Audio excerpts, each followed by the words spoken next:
Hi there, and welcome to the show. You're listening to another Effisode. Every other Tuesday, I release a short bit about whatever's going on in the Parks household or whatever's in my head at the time. It's a way for you to get to know me a little better in between my rare disease interviews. You know, sometimes life is just really funny and has a really good way of making you smile. And I was reminded of that a few days ago when I decided to wash a very large comforter, which I regretted almost immediately because the weight of this fabric was just so much, and it broke my dryer. A dryer which you all know as a rare disease parent, you depend on a lot because every single day there are adventures from the night before and from nausea. And so we're constantly turning on the washer and dryer. And only a few days before this laundry debacle, I had seen like this purple redness above one of Ford's teeth. And just like that, when I checked again, the tooth was gone. Gone.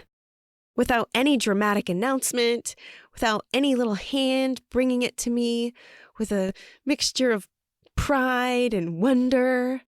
Because Ford, due to CT and NB1 disease, he can't express or even really understand these small milestones. That tooth had disappeared. Likely swallowed, I thought. And, you know, it kind of panged me. It kind of hurt me in ways that are hard to explain, but you know.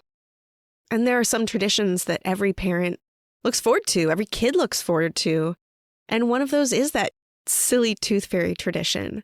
You know, the sneaky exchange under the pillow and the excitement in the morning and the sparkling kids' eyes. And as a rare disease mom, I often feel robbed of these experiences because we don't get those Toothfairy moments, those tiny little teeth that parents treasure and turn into little memories if you're weird and you keep the teeth.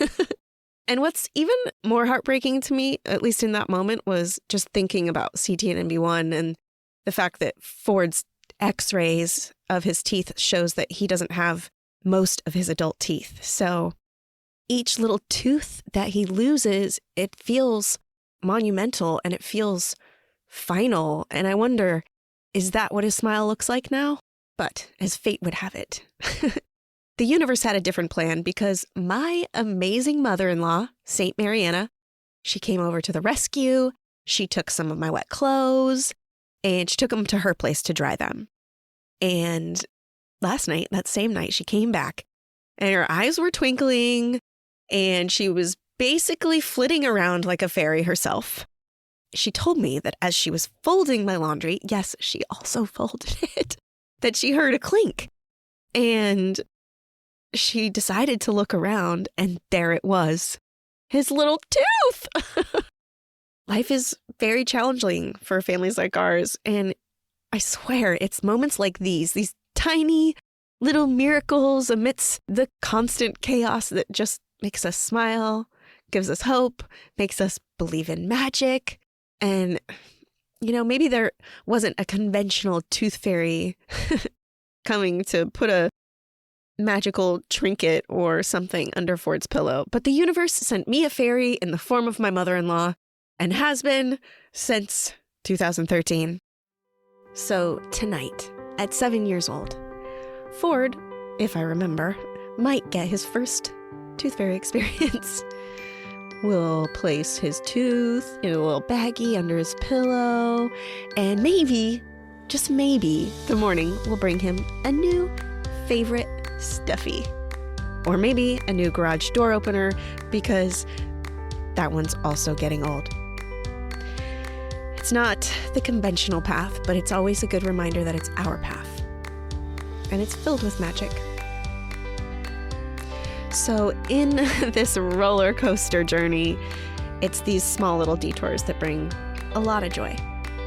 And the universe might take away a stupid dryer or a sweet little tooth, but it gives back in beautiful, unexpected ways. Here's to cherishing the unconventional and to finding joy in the unexpected and believing in our own very kind of magic.